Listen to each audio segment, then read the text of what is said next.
देखिए ये मैंने आपको भेजा हुआ है आपके ग्रुप पर, ठीक है।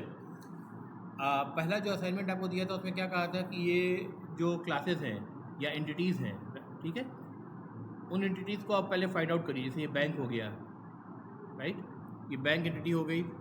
ये क्या है? कस्टमर,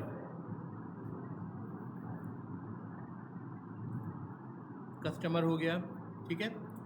इसी तरह ये क्या था? ये अकाउंट्स था, अकाउंट, ठीक है, ये अकाउंट हो गया। तो रिलेशनशिप मैंने इसमें फाइंड आउट करने को कहा था आपको, और एट्रीब्यूट्स फाइंड आउट करने को कहा था, राइट। जैसे बैंक के एट्रीब्यूट्स आपने यहाँ मैंने जो लिस्ट डाउन करे हैं ये सारे, ये क्या है? बैंक नेम हो गया, फिर आपका आईएफएससी कोड तो खैर ब्रांचेस का होता है, बैंक ब्रांच अलग बन सकता है, क्योंकि बैंक ब्रांच की अलग एड्रेस होगी, और उसके अलग मान लीजिए ब्रांच मैनेजर है, वो सब चीज़ें हो सकती हैं, उनके अलग कॉन्टैक्ट नंबर डिटेल हो सकते हैं।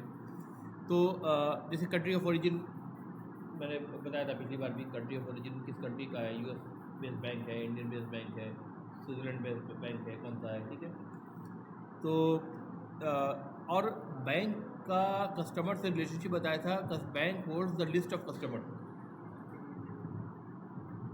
ये बताया था कि नहीं बताया था आप लोग को? ऐसा डिस्कस किया था हमने? अच्छा, तो सिंपल सी बात है, देखिए ऐसे समझिए आप इसको कि जैसे आप मेरे पास प्रॉब्लम स्टेटमेंट लेने आए, ठीक है, मैं कस्टमर हूँ, तो मैं बता रहा हूँ कि मेरा एप्लीकेशन कैसे काम करता है। सिंपली मेरे बैंक का क्या सिस्टम है कि bank has many customers, bank has many customers. ये जो डायग्राम आप देख रहे हैं ये बेसिकली क्लास डायग्राम है, क्लास डायग्राम है। Class diagram is one of the UML diagrams, unified modelling language diagrams, ठीक है, डिफरेंट डायग्राम्स, ठीक है। यूज केस डायग्राम होता है, क्लास डायग्राम होता है, सीक्वेंस डायग्राम होता है, एक्टिविटी डायग्राम होता है, इसमें कई सारे डायग्राम होते हैं, ठीक है। ये काम आती है मॉडलिंग में। मॉडलिंग का मतलब क्या होता है? आप जब सॉफ्टवेयर बिल्ड करते हैं, हम ये सॉफ्टवेयर बनाने ही सीख रहे हैं ना, है ना, सॉफ्टवेयर के मिडिल लेयर से लेकर के बैकएंड तक काम सीख रहे हैं, यूआई वाला काम नहीं है इसमें, बस इतना ही फ़र्क है ना। लेकिन जब आप सॉफ्टवेयर को बिल्ड करते हैं तो बिल्ड करने में जिस तरह से आप ब्रिज या घर को बिल्ड करने से पहले उसका मॉडल बनाते हैं, नक्शा बनाते हैं, राइट, वैसे ही सॉफ्टवेयर में भी मॉडलिंग करते हैं ऑन पेपर, ठीक है, या उसके सॉफ्टवेयर टूल्स आते हैं उनसे करते हैं, ठीक है। तो जो नोशंस और जो नोटेशन इसमें यूज़ होते हैं, ठीक है, जिस जिस तरह के डायग्राम उसमें यूज़ होते हैं, उसके जो जो एक अलग एक मतलब स्टैंडर्ड है, उस स्टैंडर्ड को हम बोलते हैं unified modelling language, a language which is used for modelling. Unified इसको कहते हैं क्योंकि क्या हुआ था पहले, तकरीबन 4 बड़े रिसर्चर्स थे जो इस एरिया में काम करते थे, है ना। उनके अलग अलग तरह के अलग अलग डायग्राम थे, उन सबको एक कंसोर्टियम बना करके, ग्लोबल एफर्ट बना करके, उनको कंबाइन करके एक लैंग्वेज बनाई गई मॉडलिंग की, जिसको यूनिवर्सली सब लोग समझ सके। तो कोई भी ऑब्जेक्ट ओरिएंटेड प्रोग्रामिंग लैंग्वेज में काम करने वाला डेवलपर होगा, चाहे वो किसी भी लैंग्वेज में काम कर रहा हो, आप सी शार्प में काम कर रहे हो, आप जावा में काम कर रहे हो, आप सी प्लस प्लस में काम कर रहे हो, ये सब के लिए कॉमन है, मॉडलिंग टेक्निक्स सबके लिए कॉमन है, ठीक है। जैसे डाटाबेस में एंटिटी रिलेशनशिप डायग्राम अगर आप बनाते थे ना, उसी तरह से ऑब्जेक्ट ओरिएंटेड प्रोग्रामिंग के लिए जिस तरह के डायग्राम की ज़रूरत पड़ सकती है मॉडलिंग के लिए, वो सारे यहाँ पर है। हेलो,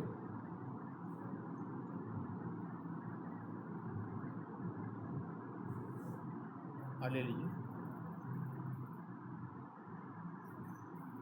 OTP, अच्छा होल्ड पे देखता हूँ, होल्ड करिए।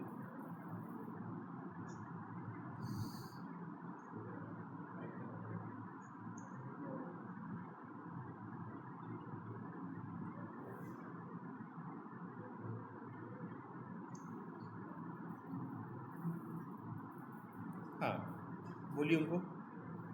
124, जी 124272।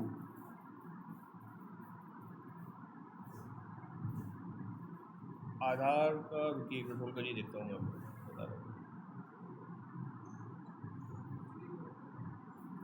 एक मिनट बस।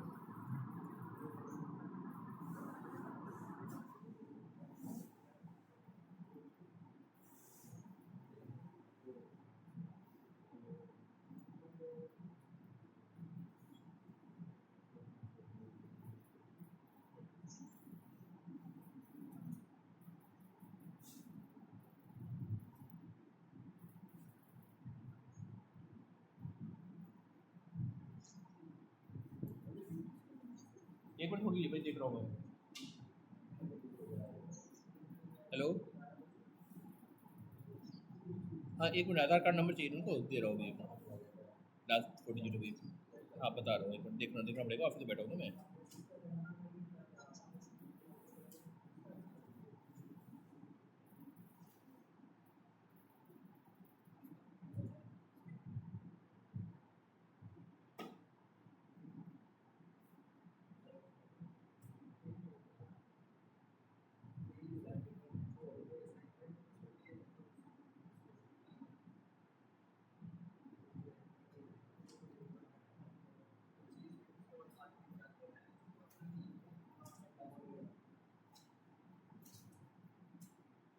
हाँ बोलिए, 1134 1134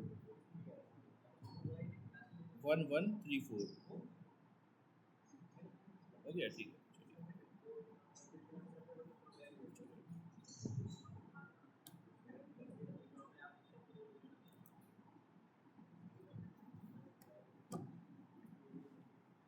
हाँ बेटा, तो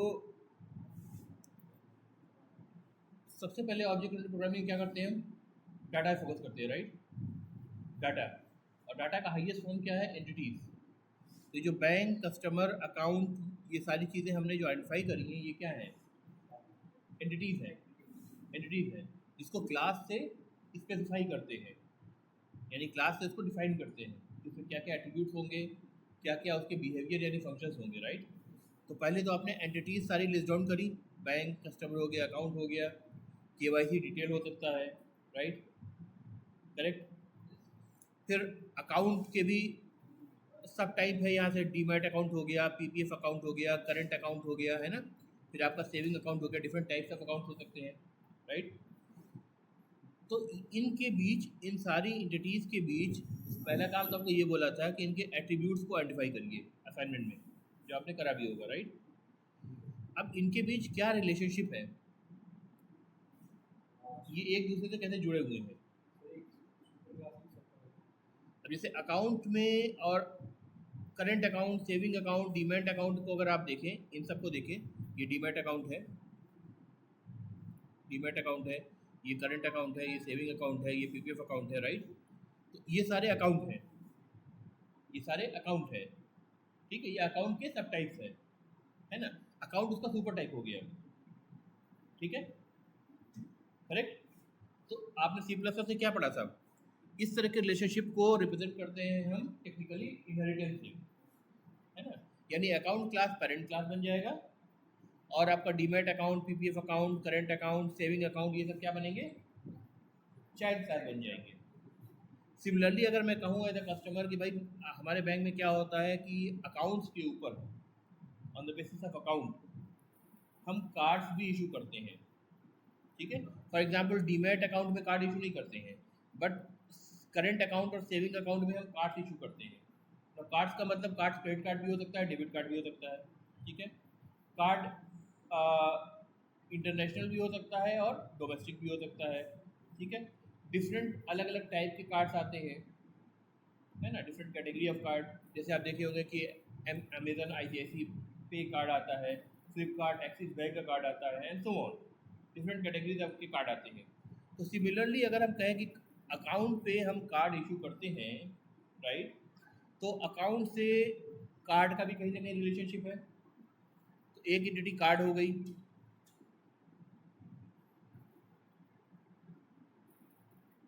ये कार्ड हो गई, राइट? लेकिन कार्ड की कैटेगरीज हैं। अगर हम सिर्फ दो कैटेगरी में ही अगर हम अब इसको डिस्कस करें, तो क्या होगा कि एक कैटेगरी क्या हो जाएगी आपकी, डेबिट कार्ड, और एक हो जाएगी क्रेडिट कार्ड।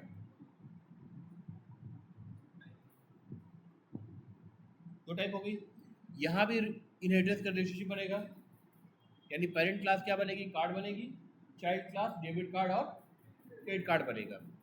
तो जहाँ भी इनहेरिटेंस का रिलेशनशिप बनता है, वहाँ पे इसको हम बोलते हैं कि डीमैट अकाउंट और अकाउंट के बीच जो रिलेशनशिप है, वो अगर उसको हम फ्रेज में पढ़ें, इंग्लिश लैंग्वेज में पढ़ें, तो बोलेंगे इज़, इस टर्म यूज करेंगे, ठीक है। तो demat account is a account, पढ़ने में आ रहा है। अब देखो PPF account is a account, ठीक है। Current account is a account, saving account is a account, FD account is a account. Similarly debit card is a card, credit card is a card, ठीक है। इसका code में क्या असर होगा वो आगे क्लासेस में मैं आपको बताऊंगा, ठीक है। इसका कोड में भी जो मैं सेंटेंस बोल रहा हूँ, इज बोल रहा हूँ ना, इसका क्या असर होगा आपको समझ में आएगा। क्या बोल रहे थे? नहीं नहीं, वो तो आएगा ही आएगा, वो तो आएगा ही आएगा। अकाउंट के जितने भी एट्रीब्यूट्स और बिहेवियर जो विजिबल हैं वो सारे के सारे सारे ही demat account, PPF account, current account और सेविंग अकाउंट या एफडी अकाउंट में आएंगे। That is the basic definition of inheritance, right. वो तो होता ही होता है। लेकिन जो मैं बोल रहा हूँ कि एक नाम में फ्रेज ऐड कर रहा हूँ इसमें, मैं ध्यान से सुनो, ये सब चीज़ें आपको बुक में नहीं मिलेंगी, इजी ऐड कर रहा हूँ, इसका कोई मतलब है। अगर शॉर्ट में बताने की कोशिश करता हूँ, अगर आप समझ जाओ तो ठीक है, वरना जब डिमॉन्स्ट्रेट करूँगा तो आपको समझ में आएगा। मैं ऐसा कह सकता हूँ कोड में कि अगर अकाउंट क्लास है तो मैं लिखूँ अकाउंट से ACC1 is the name of the variable, पहला अकाउंट, ठीक है, इज इक्वल टू न्यू। यहाँ क्या क्या लिख सकता हूँ मैं, किस किस चीज़ का ऑब्जेक्ट लिख सकता हूँ। अगर अकाउंट खुद क्लास है तो न्यू अकाउंट भी कर सकता हूँ, अदरवाइज न्यू डीमैट अकाउंट भी लिख सकता हूँ, न्यू पीपीएफ अकाउंट लिख सकता हूँ, न्यू करंट अकाउंट लिख सकता हूँ, न्यू सेविंग अकाउंट लिख सकता हूँ, राइट। जैसे मैंने कहा न्यू सेविंग अकाउंट, सेविंग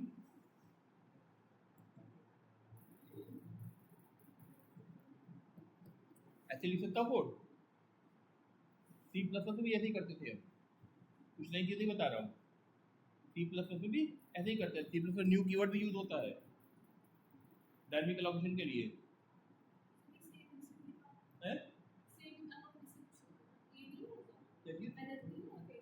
बिल्कुल नहीं आएगा, नहीं आएगा ना, इसीलिए तो कह रहा हूँ क्यों नहीं आएगा, क्योंकि saving account is the sub type of account. तो इसका मतलब जो पेरेंट टाइप है उसमें चाइल्ड टाइप कंपेटेबल होता है, ठीक है। तो अगर रेफरेंस वेरिएबल अकाउंट का है और रन टाइम पे ऑब्जेक्ट आप प्रॉमिस कर रहे हो कि सेविंग अकाउंट का बनेगा और saving account is child and this is super type, ठीक है, तो क्या होगा, ये वैलिड स्टेटमेंट है और इसकी बहुत बड़ी यूटिलिटी भी है। इसको बोलते हैं प्रोग्राम टू सुपर टाइप। इस सुपर टाइप के टर्म में आप प्रोग्राम लिख रहे हो, इसकी यूटिलिटी भी बताऊंगा मैं कहाँ यूज होती है ये, ठीक है। देखो बात समझो, एक लैंग्वेज सीख लेना कमाल नहीं है, वो कमाल उतना ही है जैसे कि अगर आप बढ़ई हो ना, तो बढ़ई के पास फूल आ गया, एक नौसिंगिया बढ़ई क्या है, उसे छिलने वाले औजार से ठोक के थोड़ा छील लेगा, काट लेगा, कर लेगा, कुछ ढांचा आड़ा तिरछा बना देगा, वैल्यूबल चीज़ नहीं बना पाएगा।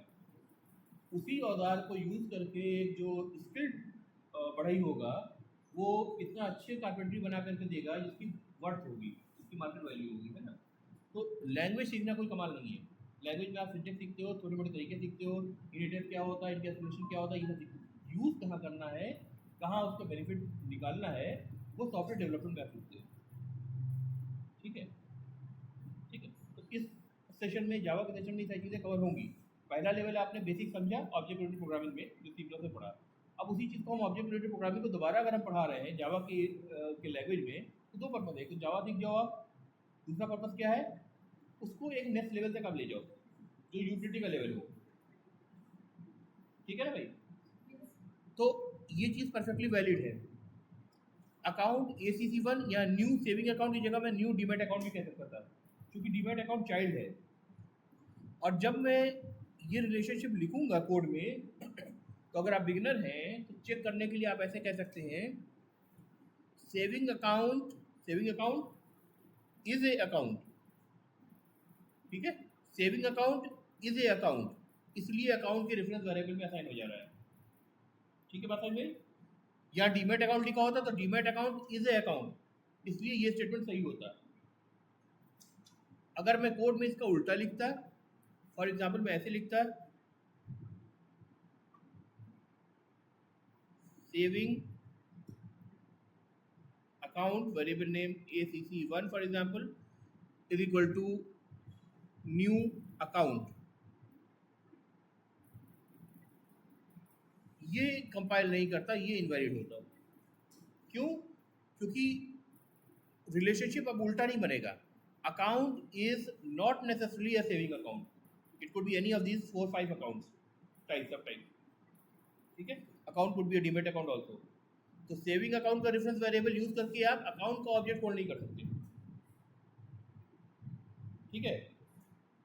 तो ऐसे आप पढ़ेंगे account is a saving account, false, not necessarily. लेकिन यहाँ पढ़े saving account is a account, 100% true, ठीक है।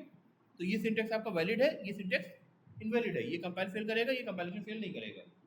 और इसकी यूटिलिटी है, आप अक्सर देखेंगे जब आप पेरेंट चाइल्ड रिलेशनशिप बना रहे हैं तो आपको ऐसा ही कोड लिखना चाहिए, सुपर टाइप के टर्म में ही लिखना चाहिए, ठीक है, मोर ऑफन। क्लियर होनी बात हुई? तो यहाँ मैंने कहा कि जैसे कार्ड और डेबिट कार्ड का रिलेशनशिप है, कार्ड सुपर टाइप है, डेबिट कार्ड और क्रेडिट कार्ड सब टाइप है, ठीक है। अगर मैं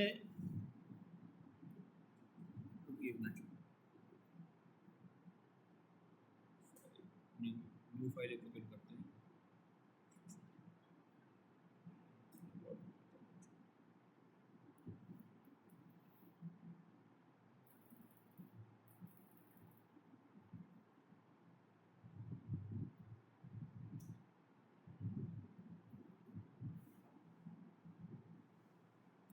अगर मैं कुछ कोड ऐसे लिखूं, card is a class, debit card is a class, credit card is a class, card capital C से शुरू करेंगे, कन्वेंशन फॉलो कर रहे हैं, है ना। क्लास का नाम कैपिटल लेटर से शुरू करना चाहिए हमें, जावा कोड कन्वेंशन के हिसाब से, कन्वेंशन है, रूल नहीं है। कार्ड C1 फॉर एग्जाम्पल है, फॉन्ट साइज बढ़ाऊं तो मैं इसी को बढ़ा दे रहा हूँ, विजिबल है। Card C1 is equal to क्या लिख सकता हूँ बताओ, न्यू के आगे क्या लिखूँ मैं, न्यू, दो ऑप्शन बताओ। अगर कार्ड खुद अपने आप में क्लास है तो मैं कार्ड भी लिख सकता हूँ, ठीक है। अगर कार्ड C2 ले लिया मैंने is equal to new credit card भी लिख सकता हूँ, राइट। और आपको पता है ये चीज़ जो है this is a call to the constructor, है ना। इस लाइन का मतलब क्या है कि हम JVM को कह रहे हैं कि जब तुम प्रोग्राम को रन करो तो रन टाइम पर एक नया ऑब्जेक्ट क्रिएट करो इस कंस्ट्रक्टर को कॉल करके।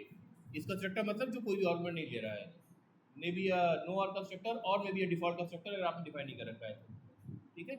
Same goes here, create a new object of credit card by calling the credit card constructor which is a no or constructor and assign its address to the variable C2 which is the reference variable, हम reference variable कहते हैं जो कि object को refer कर रहा है ना, इसलिए reference variable कह रहे हैं इसको, of the type card, because यहाँ पे क्या है, card is a card, true, credit card is also a card, true, और हम क्या कह सकते हैं, थर्ड चीज क्या कह सकते हैं बताओ, card C3 is equal to new क्या लिखूं मैं, डेबिट कार्ड, हाँ डी कैपिटल होना चाहिए as per convention, debit card, correct, ठीक है। तो हम क्या कह रहे हैं, card is a card, credit card is a card, debit card is a card. और इस लाइन को अगर मैं पढ़ना है तो हम कैसे पढ़ेंगे इसको, राइट साइड वाला, it's an instruction to the JVM, Java virtual machine जो प्रोग्राम को रन करेगी। अभी तो कोड लिखा है वो स्टैटिक फॉर्म है ना, अभी कोड रन नहीं हो रहा है, जब रन करेगी तब, तो जो इंस्ट्रक्शन रन टाइम पे जाएगा वो जावा वर्चुअल मशीन है, ठीक है। तो it's instruction to the Java virtual machine to create a new object by calling this constructor which is a no or constructor that doesn't take any arguments, ठीक है। अगर मान लो इसमें एक कंस्ट्रक्टर हमने ओवरलोड करके बनाया होता जिसमें क्रेडिट कार्ड होल्डर का नाम और क्रेडिट कार्ड नंबर भी होता, तो वो पैरामीटराइज कंस्ट्रक्टर हो जाता है, राइट। ये ट्रू स्टेटमेंट। तो ऑल दीज विल कंपाइल, तो मैं ऐसे लिखूं, all these will compile in any object oriented programming language. ध्यान दो भाई, मैं सिर्फ जावा की बात नहीं कर रहा हूँ। All this will compile in any object oriented programming language, चाहे वो सी हो, C++ हो, चाहे वो नॉट सी, C++ हो, C# हो, जावा हो, या इस तरह की कोई भी ऑब्जेक्ट ओरिएंटेड प्रोग्रामिंग लैंग्वेज हो, सब में ये सिंटैक्स वैलिड रहेगा। इज ए वाला जो फ्रेज है वो वैलिड रहेगा, करेक्ट। समझ आ रही भाई? ठीक है। क्या नहीं कंपाइल करेगा? व्हाट विल नॉट वर्क, अगर हम ऐसे कहें, बोलिए, क्रेडिट कार्ड C4 कहा मैंने, is equal to new card. क्योंकि अब अगर मैं कहना चाहूँ इधर से पढ़ते हुए कि card is a credit card, not necessary card could be a debit card, ठीक है। लेकिन जब credit card is a card कहेंगे तो 100% ट्रू बात होगी, वो तो होना ही होना है ना। तो ये स्टेटमेंट यहाँ पे आपका इज ए सक्सेसफुल है और यहाँ पे इज ए फेल करेगा, ठीक है। तो ये कोड आप नहीं लिखेंगे, ये कोड कंपाइल नहीं करेगा, करेक्ट। ये याद रखने का रूल बता रहा हूँ आपको, ठीक है। अब वापस से आते हैं डायग्राम पे, देखो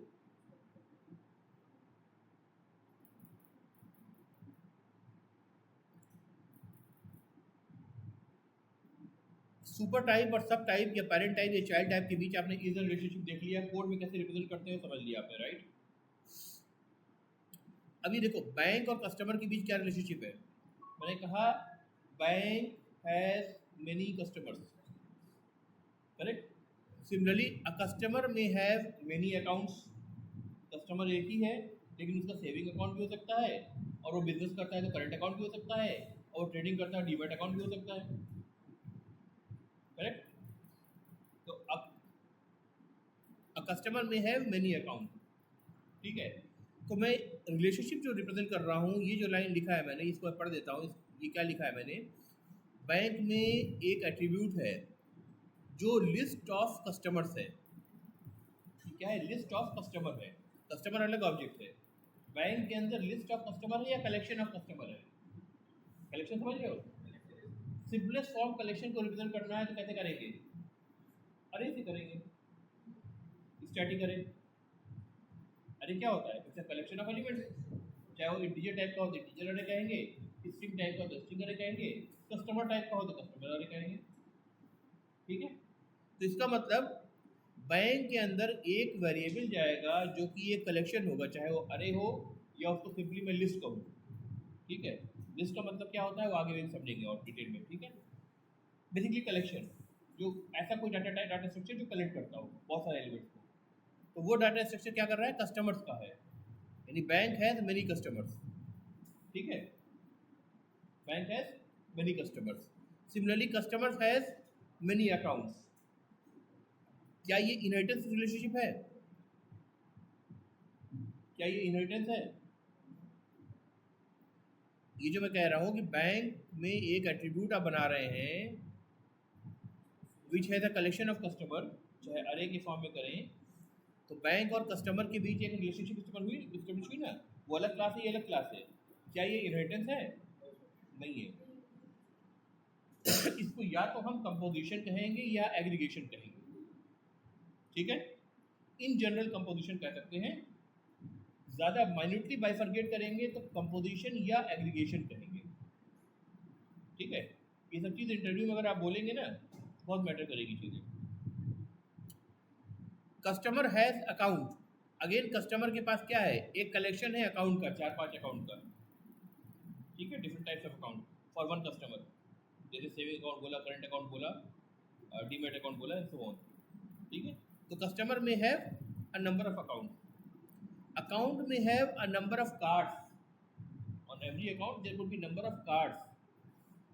ठीक है, चाहे वो फिर डेबिट कार्ड हो, चाहे वो क्रेडिट कार्ड हो, चाहे नेशनल कार्ड हो, डोमेस्टिक हो, चाहे इंटरनेशनल हो, जिस टाइप का भी कार्ड हो। तो ये सारे जो रिलेशनशिप हैं, इन सब की अगर मैं बात करूँ तो ये रिलेशनशिप क्या होगा, इसको ऐसे डायमंड से रिप्रेजेंट करते हैं।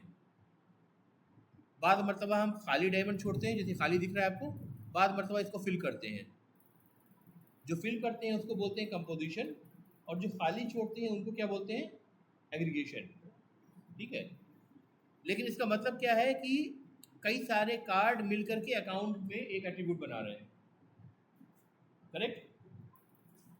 और कस्टमर में चूंकि लिस्ट ऑफ अकाउंट्स है, इसका मतलब कई सारे अकाउंट मिलके एक कस्टमर में एक कलेक्शन का एट्रीब्यूट बना रहे हैं, करेक्ट। ठीक है, और कई सारे कस्टमर बैंक का एक एट्रीब्यूट है, यानी कलेक्शन है, चाहे अरे वो एक ही फॉर्म में हो। इसका मतलब बैंक जो है कई सारे कस्टमर से एग्रीगेट होके या कंपोज होके बन रहा है ना। तो इस तरह के रिलेशनशिप को जो हम पढ़ते हैं ना, तो उसको बोलते हैं हैज़। जैसे यहाँ इस कहा था ना, वहाँ इसे हैज़ कहेंगे। हैज़ का मतलब bank has customers, many customers, customer has accounts, many account, account has cards, many card. लेकिन यहाँ मतलब क्या है कि यहाँ पेरेंट चाइल्ड का रिलेशनशिप इन क्लासेस के बीच नहीं है, बल्कि क्या रिलेशनशिप है, बैंक क्लास में कस्टमर क्लास के एट्रीब्यूट जा रहा है।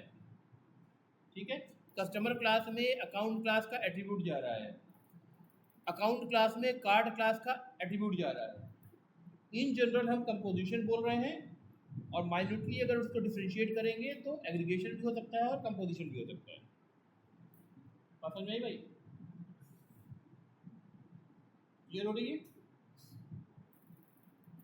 अब इसको थोड़ा और अभी डिटेल में समझने की कोशिश करते हैं कि कहाँ एग्रीगेशन होगा, कहाँ कंपोजिशन होगा।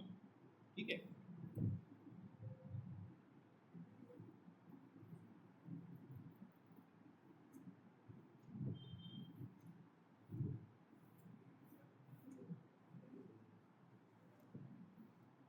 अब जैसे मैं कहूँ, देखो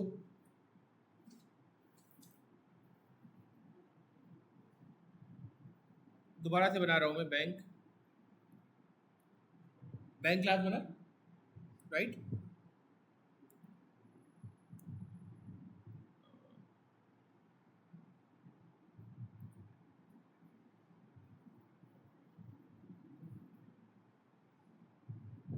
कस्टमर, ठीक है, बैंक है, मिनी कस्टमर।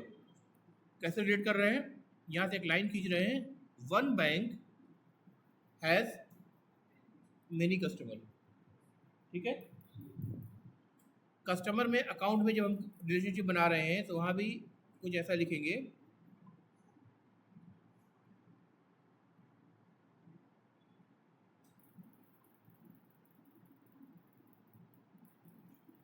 चलो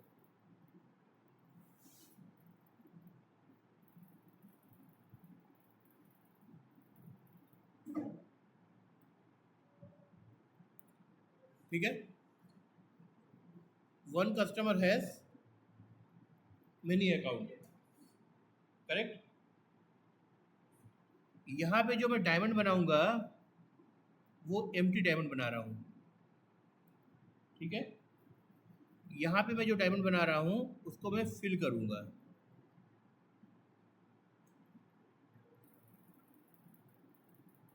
ठीक है, इन जनरल अगर हम डिस्टिंग्विश ना करें तो हम कहेंगे कि bank is composed of customers. ठीक है, and customer is composed of accounts. ठीक है, यानी बैंक में कस्टमर का सिंगल या कलेक्शन वाला एक एट्रीब्यूट होगा, कस्टमर में अकाउंट का सिंगल या कलेक्शन वाला एट्रीब्यूट होगा। कलेक्शन सिंपलेस्ट फॉर्म में अरे भी हो सकता है। ठीक है, इसको जो एम्प्टी है इसको मैं बोल रहा हूँ एग्रीगेशन।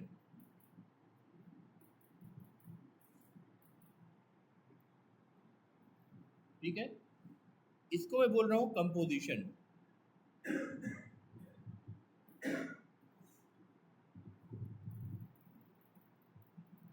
कोडिंग में बहुत मिनिमल फर्क देखेंगे आप, कोडिंग दोनों की सिमिलर रहेगी। कंसेप्ट में फर्क है ये। एग्जाम्पल आप ऐसे समझो कि अभी कुछ साल पहले तक सिटी बैंक हुआ करता था, है ना। कॉर्पोरेट अकाउंट सारे हमारे पुराने कॉर्पोरेट अकाउंट जो होते हैं सिटी बैंक में चल रहे थे। 15 साल 20 साल पुराना अकाउंट था मेरा। सिटी बैंक को एक्सिस बैंक ने एक्वायर कर लिया।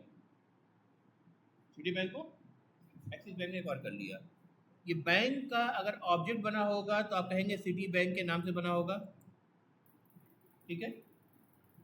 वो ऑब्जेक्ट किल हो गया, यानी बैंक चला गया, उसकी जगह कौन सा आ गया, एक्सिस बैंक का ऑब्जेक्ट आ गया। क्या सिटी बैंक के सारे कस्टमर भी चले गए? सिटी बैंक के सारे कस्टमर एग्जिस्ट करते रहे और वो एक्सिस बैंक से में ट्रांसफर हो गए। यानी अगर दो एंटिटीज के बीच ऐसा रिलेशनशिप है कि ये कंपोजिट है जो मिल के बना रहा है, और ये कंपोज है जो मिल की बनी हुई चीज़ों से बना हुआ है। कंपोज के डिस्ट्रॉय होने के साथ अगर कंपोजिट भी डिस्ट्रॉय हो जाए, फिर से सुनो, कंपोज के डिस्ट्रॉय होने के साथ अगर कंपोजिट भी डिस्ट्रॉय हो जाए तो उसको हम कंपोजिशन बोलेंगे। कंपोजिट के डिस्ट्रॉय होने के साथ अगर कंपोज के डिस्ट्रॉय होने के साथ अगर कंपोजिट डिस्ट्रॉय नहीं होता है तो उसको हम एग्रीगेशन बोलेंगे। जैसे this room is made of 4 walls, ठीक है। अगर इस रूम को डिस्ट्रॉय करना है मुझे, ये 3 वॉल्स मैंने हटा दिया, ठीक है, रूम डिस्ट्रॉय हो गया, ये वॉल फिर भी एग्जिस्ट करेगी ना क्योंकि उस रूम को काट रही है ना। तो हम ये नहीं बोलेंगे कि room is composed of 4 walls, room is aggregated of 4 walls. क्योंकि अगर रूम के ऑब्जेक्ट को हम डिस्ट्रॉय करें या रूम को डिस्ट्रॉय करें इन फिजिकल सेंस, तो हो सकता है उसकी वॉल बच जाए, किसी और रूम का पार्ट हो सकती है, करेक्ट। इसको हम बोलेंगे एग्रीगेशन, ठीक है। लेकिन अगर बिल्डिंग को ही पूरे से हम गिरा दें तो building has many classrooms and classrooms has many walls, तो क्लासरूम भी डिस्ट्रॉय हो जाएगा, वॉल भी डिस्ट्रॉय हो जाएगा। तो बिल्डिंग का क्लासरूम के साथ, क्लासरूम का वॉल के साथ भले ही, क्लासरूम का वॉल के साथ भले ही एग्रीगेशन रिलेशनशिप हो, बिल्डिंग का क्लास के साथ इसका क्या रिलेशनशिप है, कंपोजिशन का रिलेशनशिप है। क्योंकि बिल्डिंग कंपोज है ऑफ क्लासरूम, बिल्डिंग डिस्ट्रॉय हुई तो साथ में क्लासरूम भी डिस्ट्रॉय हो गए, ठीक है। तो यहाँ पे मैंने एग्रीगेशन चूज करा है क्योंकि कस्टमर हमारे खत्म नहीं हुए। लेकिन मान लो कस्टमर मर गया, ठीक है, ये पास जगह, तो उसके सारे अकाउंट क्या होंगे, या तो क्लोज करने पड़ेंगे या फिर डॉर्मेंट हो जाएंगे, कभी ना कभी वो क्लोज होंगे, राइट। नॉर्मली कैसे बता रहा हूँ मैं, अगर ऐसा कोई जैसे फैमिली में ट्रांसफर होने का कोई कंसेप्ट होगा तो फिर तब भी तब कह सकते हैं ठीक है नाम चेंज हो गया उसका, ठीक है। अदरवाइज नॉर्मली क्या होता है कि अकाउंट क्लोज होता है और उसकी वैल्यू जो होती है वो ट्रांसफर होती है, यानी पैसा ट्रांसफर होते हैं। आप बोलते हैं कि I am the descendant of my family member, तो मैं उनका बेनिफिशरी हूँ, या आप कहते हैं कि मैं नॉमिनी हूँ, अगर इन केस ऑफ डेथ आप उनके अकाउंट का पैसा मेरे अकाउंट में ट्रांसफर कर दीजिए, अकाउंट क्लोज ही कर दिया जाएगा क्योंकि वो एक पर्सन से जुड़ा हुआ है ना, ठीक है। उस कंडीशन में अगर कस्टमर का ऑब्जेक्ट डेड हो रहा है यानी डिस्ट्रॉय हो रहा है या गार्बेज कलेक्ट हो रहा है या कस्टमर फिजिकल वर्ल्ड से हट जा रहा है, तो उससे रिलेटेड सारे अकाउंट भी चले जाएंगे। यहाँ कंपोजिशन रिलेशनशिप है, ठीक है, करेक्ट। कोड में हालांकि फर्क नहीं पड़ेगा इनिशियल लेवल में, हाँ ऑब्जेक्ट को कैसे किल करना है या उनके स्टेटस को डॉर्मेंट या क्लोज चेंज करना है, वो इस रिलेशनशिप से फर्क पड़ेगा कि भाई वो कंपोजिशन है या एग्रीगेशन है, ठीक है। ऑब्जेक्ट हम जब बना रहे हैं तो उसमें सिमिलर बनाएंगे। बैंक में कस्टमर का एक कलेक्शन वाला वेरिएबल होगा, कस्टमर में अकाउंट का कलेक्शन वाला वेरिएबल होगा। अकाउंट में कार्ड का एक कलेक्शन वाला वेरिएबल होगा, कोई फर्क नहीं, चाहे वो कंपोजिशन हो चाहे वो एग्रीगेशन हो, इस सेंस में। बस समझ आ रही बात? ठीक है, तो इसको, इस रिलेशनशिप को हम क्या बोल रहे हैं? हैज। कस्टमर है, bank has customers, customers has accounts, account. अब यहाँ सेविंग अकाउंट की अगर हम बात करेंगे,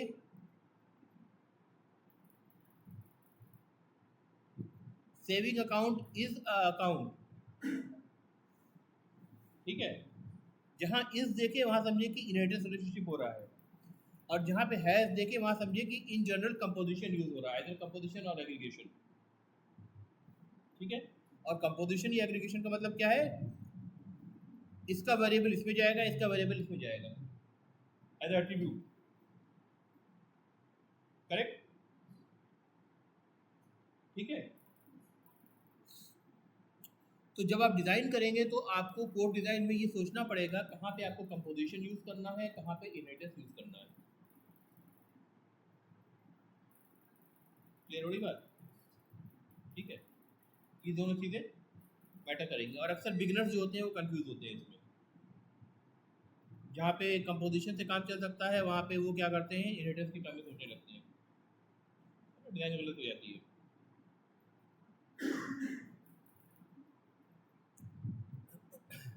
तो अब जो नेक्स्ट असाइनमेंट है मेरा आपके लिए, वो ये है कि इस क्लास डायग्राम को आप एक्सटेंड करेंगे। अभी तो आपने बना के क्लास का एट्रीब्यूट बना के दिया है, ठीक है, उसके एट्रीब्यूट्स को भी एक्सटेंड करेंगे, और क्लास डायग्राम को एक्सटेंड करेंगे किस चीज़ के फॉर्म में? मैं यहाँ लिस्ट डाउन कर देता हूँ।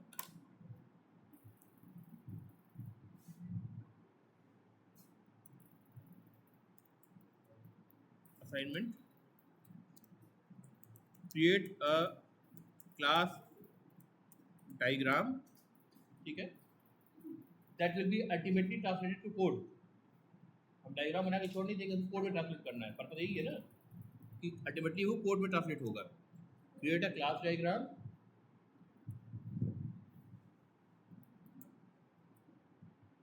to show the relationship between following entities।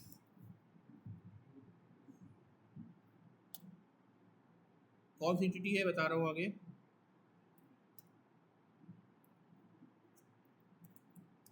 Bank,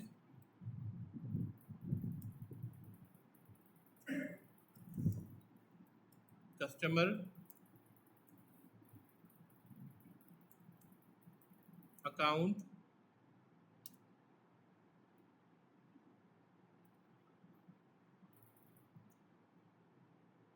KYC,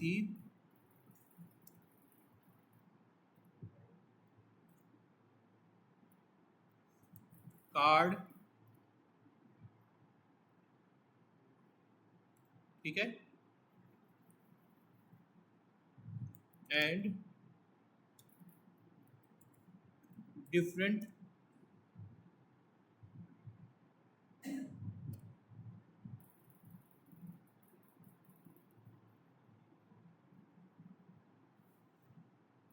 क्या भाई गलत spelling, different types of account and card, ठीक है। अभी कौन कौन से टाइप के हैं ये आपको सोच लेंगे, ठीक है।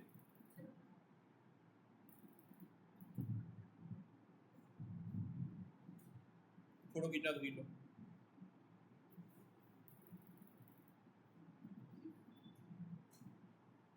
इसको फिर कोड में आप ट्रांसलेट भी करेंगे बाद में, जब बन जाएगा तो कोड में ट्रांसलेट करना क्या क्या मुश्किल है, सारे एट्रीब्यूट आपने फाइंड आउट कर लिए।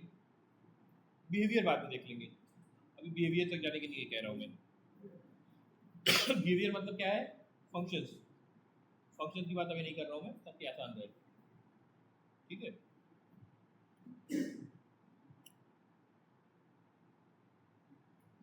इसमें कोई डाउट है तो पूछो,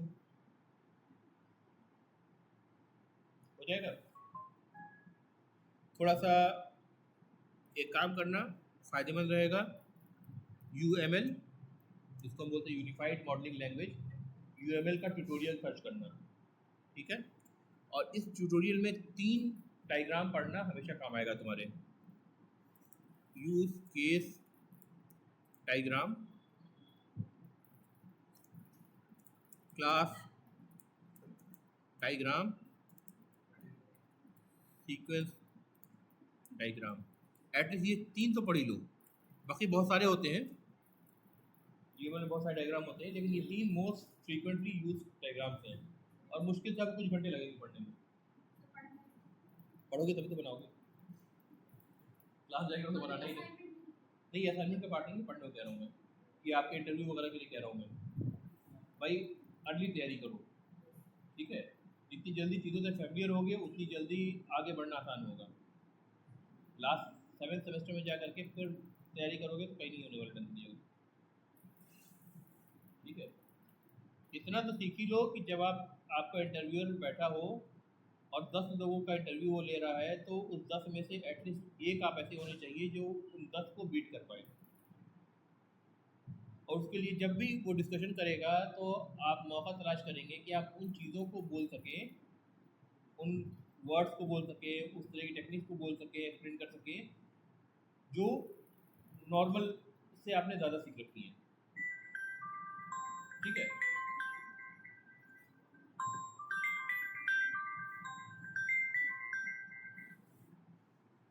हेलो, आप कौन?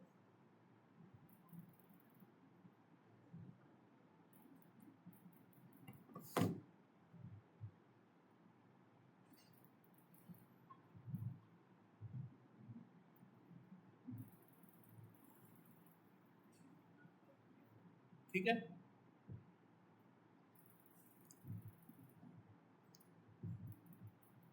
तो जब आप इसको रिलेशनशिप बनाएंगे, इसमें फॉर एग्जांपल बैंक और कस्टमर में रिलेशनशिप बनाएंगे, तो आपको बताया कि बैंक हैज़ कस्टमर्स, तो जो आपने अपना अभी तक जो हमें असाइनमेंट दिया हुआ है ना, जैसे बैंक के एट्रीब्यूट वेरीफाई करे हैं, उसमें आप क्या करेंगे, उसमें आप ऐड करेंगे, क्या करेंगे, कुछ इस तरह कोड,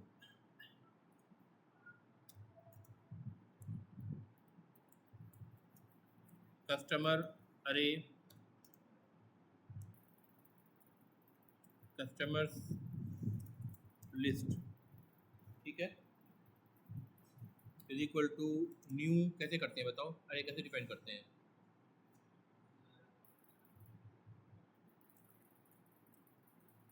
गूगल करो, अरे कैसे डिफाइन करते हैं।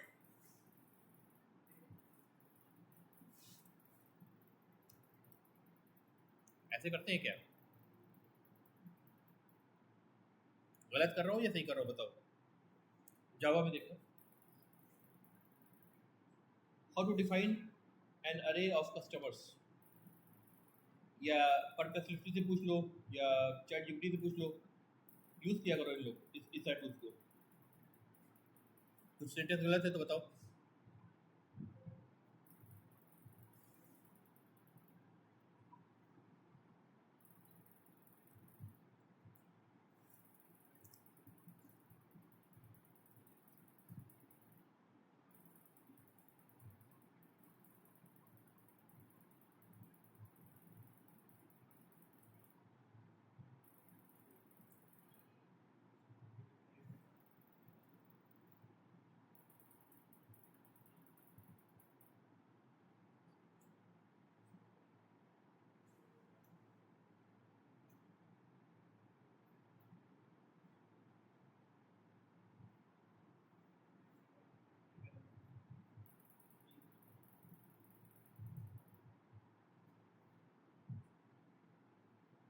या तो ये लाइन टाइप कर लो, पूछो there are 2 classes bank and customer, is this array declaration correct in Java और नॉट,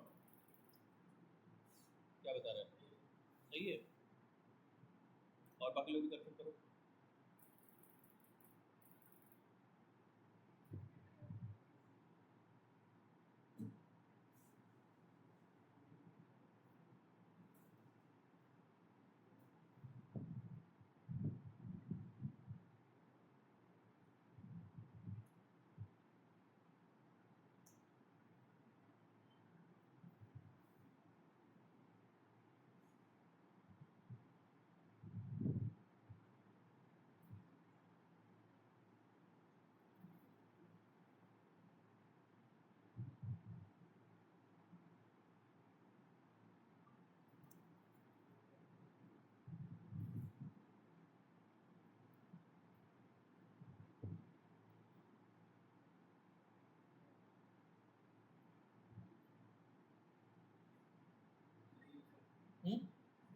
सही है। तो अब आपके बैंक में एक एट्रीब्यूट ये कलेक्शन वाला जुड़ जाएगा, है ना। सिमिलरली कस्टमर में अकाउंट का जुड़ जाएगा, राइट। अकाउंट में केवाईसी का जुड़ जाएगा, राइट। केवाईसी और अकाउंट में कार्ड का जुड़ जाएगा। ये सारे हैज़ रिलेशनशिप बता रहा हूँ मैं, यानी कंपोजिशन एग्रीगेशन वाला बता रहा हूँ, ठीक है। तो वो आपका जो अभी असाइनमेंट है वो अब अपडेट होगा, ठीक है। और जिन लोगों ने असाइनमेंट नहीं दिया है ना, पहले पुराना वर्जन देंगे, बाद में नया देंगे, ठीक है। दो दो पार्ट में करना, दोनों को अलग अलग एवोल्यूशन है, ठीक है, दो अलग अलग काम है ना, ठीक है। समझ आ रही है ना बात।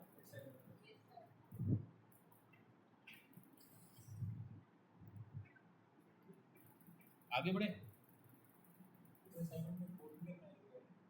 अभी कोड नहीं, अभी पहले इतना काम करो, कोड करवाऊंगा मैं, कोड क्लासरूम में ही करवा दूंगा, आपके सामने ही करेंगे। आप जो डिज़ाइन लेके आएंगे ना, उसी में से जो जब डिज़ाइन पे हम सेटल हो जाएंगे भाई ये सही है, उसी डिज़ाइन को लेके कोड कर देंगे। मॉडल ही तो बिल्ड करना है।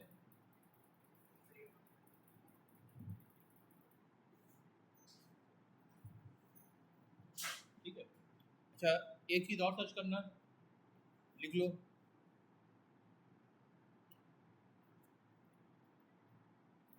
लिखो what is reverse engineering. Reverse engineering application बना हुआ है, कोड लिखा हुआ है, उससे डायग्राम बनाना, ठीक है, जैसे क्लास डायग्राम बनाना, इसको बोलते हैं रिवर्स इंजीनियरिंग। और इसके मॉडलिंग टूल में सपोर्ट होते हैं। मतलब कभी आपको ऐसी ज़रूरत पड़े कि आपने पूरा एप्लीकेशन लिख रखा है और आपको डॉक्यूमेंट सबमिट करना है क्लास डायग्राम का फॉर एग्जाम्पल, ठीक है, तो आप एक क्लिक में पूरा क्लास डायग्राम बना देंगे, टूल बना के आपको दे देगा, ठीक है। क्या बोलते हैं इसको, रिवर्स इंजीनियरिंग। मतलब रिवर्स इंजीनियरिंग टर्म कहाँ से आता है, कोई चीज़ आपको मिली है, उसको खोल के आप देख रहे हैं और उसे वापस इंजीनियर कर रहे हैं, है ना, इससे ही बन रहा है, राइट।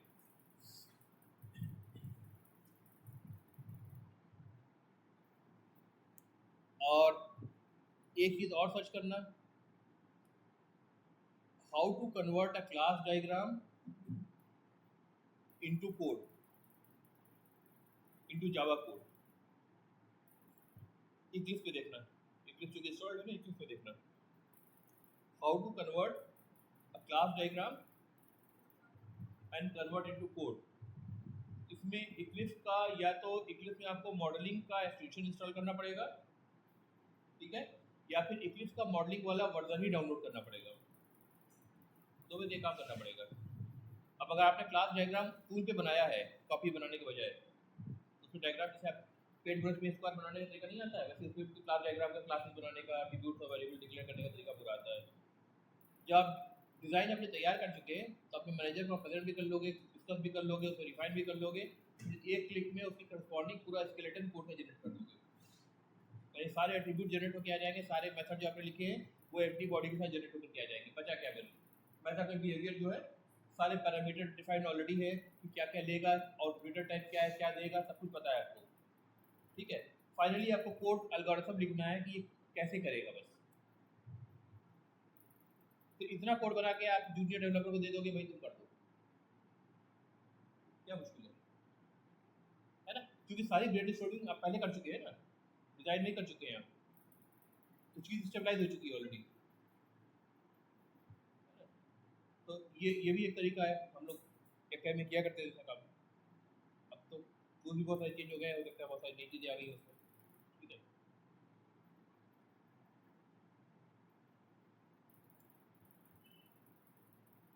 ये काम चाहो तो आप जो AI टूल्स है उससे भी करा सकते हो। क्लास डायग्राम की इमेज उसको दो, बोलो इसके करस्पॉन्डिंग हमें क्लासेस बना करके कोड बना के फिल्टर बना के दे दो, उसको पूरा बना के दे देगा वो। इमेज अपलोड करो, बोलो based on this image which है the class diagram, I want the complete class definition in this language, जो भी लैंग्वेज आपको चाहिए, गिव मी द कोड, ठीक है। तो वो कोडिंग बना के दे देगा वो। इन सब चीज़ों को यूज़ करना बहुत ज़रूरी है। अक्सर टीचर आपको मना करेंगे मत यूज़ करो, मैं सिर्फ इतना मना करूँगा इन पर डिपेंडेंट मत हो, क्योंकि जब फंसोगे ना, कहीं भी फंसोगे, तो वो पूरे एप्लीकेशन के मतलब डिफरेंट कंपोनेंट्स को आपका टूल नहीं समझ पाएगा। अभी इतनी मैच्योरिटी नहीं आई है।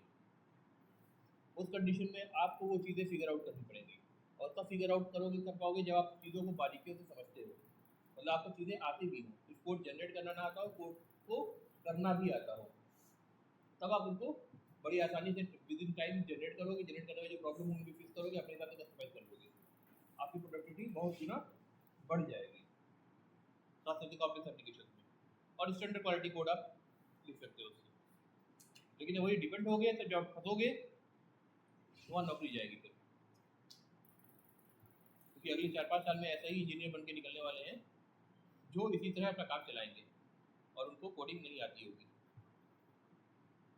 है ना। सीखो जरूर इससे, क्योंकि छोड़ करके आप आगे नहीं बढ़ पाओगे।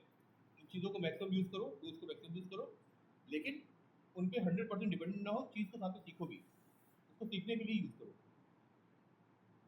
जहाँ काम जल्दी करके देना है, प्रोडक्टिविटी करनी है, वहाँ पे उसको यूज़ करो, ताकि आप कोड बना के जनरेट करके चेकिंग जल्दी कर सको।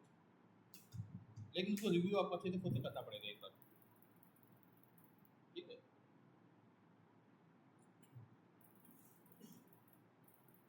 रुका जाए, आगे बढ़ना है, हिम्मत है तो आगे बढ़ सकते हो।